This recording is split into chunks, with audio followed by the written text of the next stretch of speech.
예수님께서는 당신께서 이 땅에 오셨던 까닭을 누가복음 4장 18절에서 19절을 통해서 이렇게 밝히셨습니다.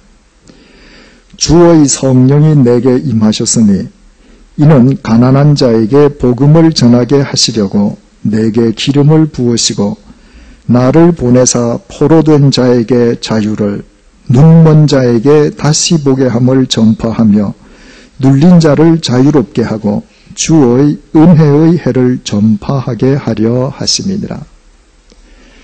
여기에서 주의 은혜의 해란 레위기 25장을 통해서 하나님께서 명령하신 희년을 의미합니다. 매 50년마다 돌아오는 희년은 모든 채무자의 부채가 탕감되고 모든 노예들이 자유를 얻고 피치 못한 사정으로 고향을 떠날 수밖에 없었던 사람들이 당당하게 고향으로 돌아가고 땅의 경작으로부터도 안식을 얻는, 이를테면 해방의 해였습니다. 예수님께서는 당신께서 이 땅에 오신 까닭이 이처럼 가난한 자와 포로된 자, 눈먼 자와 짓눌린 자에게 해방을 선포해 주시기 위함임을 분명히 밝혀주셨습니다. 바꾸어 말씀드리면 예수님께서 이 땅에 오신 까닭은 죄로 인한 사망의 덫을 포함해서 이 세상을 살아가는 동안 우리를 억압하고 있는 모든 의미의 덫으로부터 우리를 풀어 살려주시기 위함이었습니다. 그러므로 하나님을 믿는다라고 하는 것은 예수 그리스도 안에서 가난 속에서도 부요함을 누리고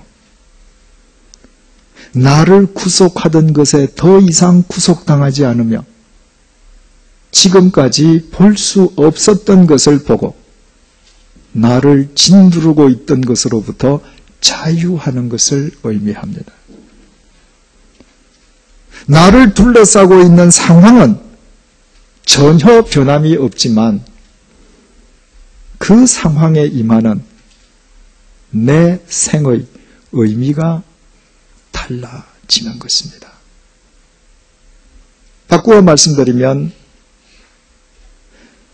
죄로 인한 사망의 덫을 포함해서 이 세상 모든 의미의 덫으로부터 우리를 풀어 살려주시는 하나님을 믿기에 비록 어제와 똑같은 오늘의 현실이 내 앞에서 계속된다 할지라도 그 현실을 뛰어넘어 하나님께서 나를 위해 일구시는 새 역사의 여명을 볼 수 있기 때문입니다. 노예살이란 사망의 덫에 걸려있는 이스라엘 백성들을 그 덫으로부터 하나님께서 풀어 살리신 기록이 구약의 출애굽기입니다. 사람들은 출애굽기 하면 먼저 모세를 연상합니다. 출애굽기에 등장하는 인물들 가운데에 첫 번째 순위가 아닌 모세를 연상하는 것조차 불가능할 정도로 모세의 비중은 크게만 여겨집니다. 하지만 출애굽기를 자세히 들여다보면 모세가 출애굽의 대업을 이루기 위해서 이집트로 되돌아가기도 전에 하나님께서는 이미 출애굽의 대역사를 시작하고 계셨음을 알게 됩니다. 모세가 태어났을 때는 히브리 노예가 사내 아이를 놓으면 반드시 나일강에 던져 죽이라는 파라오의 엄명이 내려져 있었습니다. 그러나 모세의 어머니 요게벳은 모세를 숨겨서 키웠습니다. 석 달이 지나서 더 이상 숨기는 것이 불가능하게 되었을 때 요게벳은 갈대를 엮어 상자를 만들고 물이 새지 않도록 벽청과 나무 진을 칠하여 그 속에 모세를 넣고 그 상자를 나일강에 띄웠습니다. 만약에 요게벳이 파라오의 명령을 두려워해서 갓 태어난 모세를 나일강에 던져 죽여버렸던들 모세에 의한 출애굽의 대역사는 불가능했을 것입니다. 그러나 하나님을 경외하는 한 여인이 모세가 든 갈대 상자를 나일강에 띄우는 바로 그 순간, 그때부터 실은 출애굽의 역사는 시작되고 있었습니다. 비록 볼품없는 갈대 상자에 그 속에 든 것이라곤 겨우 3달밖에 되지 아니한 어린 아이에 불과했지만 한 여인이 믿음으로 띄운 그 갈대 상자에 의해 새 역사의 여명은 시작되고 있었던 것입니다. 그 갈대 상자를 발견한 사람은 공교롭게도 파라오의 딸, 즉 이집트 공주였습니다. 상자를 열고 보니 그 속에 히브리 아이가 들어있습니다. 아버지의 명령을 따른다면 반드시 죽여야만 하는 아이였습니다. 그러나 하나님께서 강권적으로 그 공주의 마음을 붙드심으로 공주가 그 아이를 불쌍히 여겼습니다. 그 순간 하나님께서는 모세라는 한 인간만을 사망의 덫에서 풀어 살리신 것이 아니라 히브리 민족 전체를 사망의 덫으로부터 이미 풀어 살리시고 계셨던 것입니다. 그때 미리암이 공주 앞으로 다가갔습니다. 히브리 노예가 이집트의 공주 앞으로 나간다는 것은 목숨을 걸어야 하는 일이었습니다. 그러나 미리암 역시 하나님을 믿었기에 담대하게 나아갔고 자신의 어머니, 다시 말해 모세의 생모를 모세의 유모로 삼게 하는데 성공했습니다. 이집트 공주의 보호 하에서 잠시나마 요게벳에게 모세를 자기 품으로 히브리 아이로 키울 수 있는 길이 주어진 것입니다. 따라서 미리암이 담대하게 공주 앞으로 나아가는 그 순간 하나님께서 일구시는 새 역사의 동력은 이미 밝아오고 있었던 것입니다. 그렇다고 해서 히브리 노예들의 삶의 현실이 당장 바뀐 것은 아무것도 없었습니다. 그들은 여전히 노예였습니다. 자고 일어나면 날이면 날마다 중노동에 시달려야만 했습니다. 모세를 자기 품에서 키우던 요게벳 역시 모세가 젖을 땜과 동시에 자기 아들을 이집트 공주의 양자로 되돌려 주어야만 했습니다.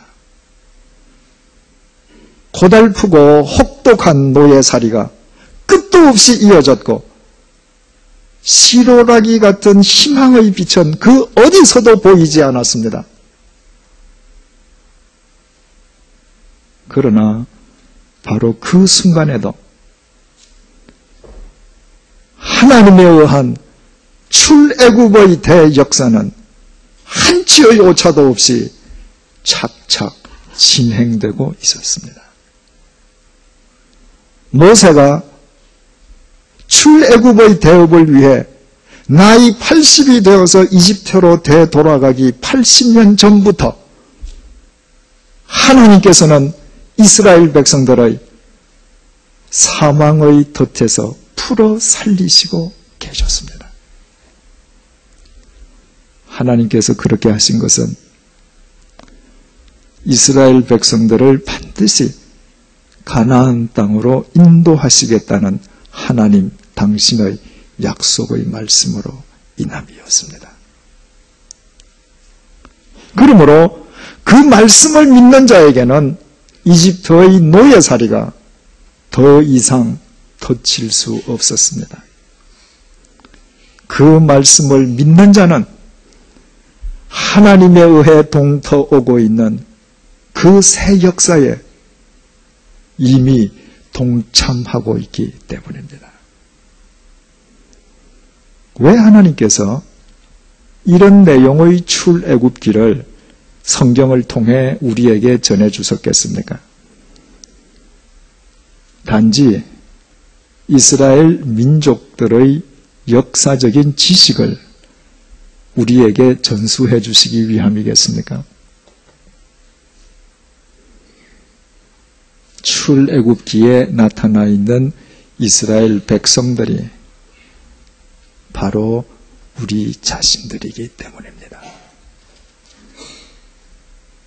죄로 인한 사망의 덫을 포함해서 이 세상에서 모든 의미의 덫에 갇혀 있는 우리를 전능하신 하나님께서 한치의 오차도 없이 그 덫으로부터 우리를 풀어 살리시고 계심을 우리로 하여금 깨닫고 믿게 해 주시기 위함이었습니다. 바꾸어 말씀드리면 내 눈앞에 나를 둘러싸고 있는 상황이 그 어떤 변화의 조짐도 보이지 않는다고 할지라도 우리를 사망의 덫에서 풀어 살리신 하나님에 의한 새 역사의 여명이 동토오고 있음을 말씀의 토대 위에서 믿음의 눈으로 날마다 보면서 살게 해주시기 위함이었습니다.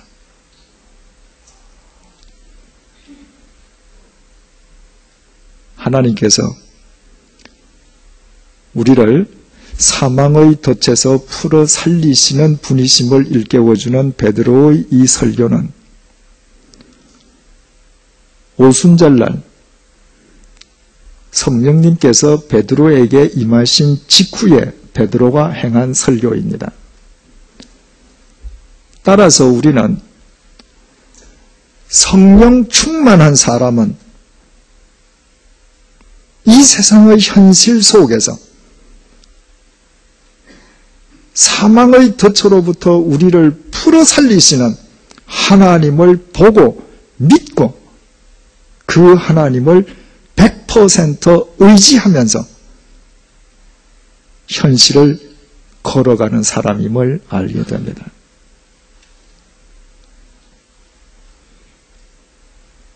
우리 각자에게는 특히 가까운 사람들이 있기 마련입니다. 그 가까운 사람이 가족일 수도 있고 친구일 수도 있고 가족과 친구 모두일 수도 있습니다. 그러나 나의 분신처럼 나와 가까운 사람이라 할지라도 내 코끝에서 호흡이 멈추는 순간 죽음의 길까지 나와 동행해주는 사람은 없습니다. 부모, 형제도, 배우자도, 친구도 그것만은 사양합니다. 하지만 이 세상에 살아있는 모든 사람들로부터 내가 격리되는 그 사망의 골짜기 속에서도 우리를 사망의 덫으로부터 풀어 살리신 하나님께서는 우리와 동행해 주십니다. 이렇듯 당신의 독생자를 제물 삼으시기까지 우리를 사망의 덫으로부터 영원토록 풀어 살리신 하나님 아버지께서 우리가 이 세상을 살아가는 동안 우리를 옥죄는 모든 덫으로부터 왜 우리를 풀어 살려주시지 않겠습니까? 사랑하는 교우 여러분, 지금 무엇이 여러분을 억압하고 있습니까? 어떤 덫으로 인해 지금 고통받고 계십니까? 어제와 똑같은 현실이 오늘도 내 앞에서 계속되고 나를 둘러싸고 있는 상황에 그 어떤 변화의 조짐이 보이지 않는다 해도 결코 절망하지 마십시오. 가난한 자, 포로된 자, 눕는 자, 짓눌린 자에게 해방을 선포하기 위해 오신 주님의 말씀을 믿으십시오. 여러분들에게 임해 계신 성령님의 빛 속에서 여러분을 사망의 덫으로부터 영원히 풀어 살리신 하나님에게 여러분의 시선을 고정시키십시오. 그 하나님께서 여러분 각자를 위해 한치의 오차도 없이 지금 일구고 계시는 출애굽의 대역사를 믿음의 눈으로 보십시오. 새롭게 동토오는 새 역사의 여명을 보십시오. 그때부터 어제와 똑같은 오늘의 현실 속에서도 그 현실에 임하는 여러분의 삶의 의미가 새로워질 것입니다. 세상이 새로워져서 내가 새로워지는 것이 아니라 내가 새로워짐으로 나를 둘러싸고 있는 현실과 세상이 새로워집니다. 이 사실을 우리에게 깨닫게 해주시기 위해서, 그리고 우리가 그렇게 살 수 있도록 도우시기 위해서 지금 성령님께서 우리와 함께하고 계십니다.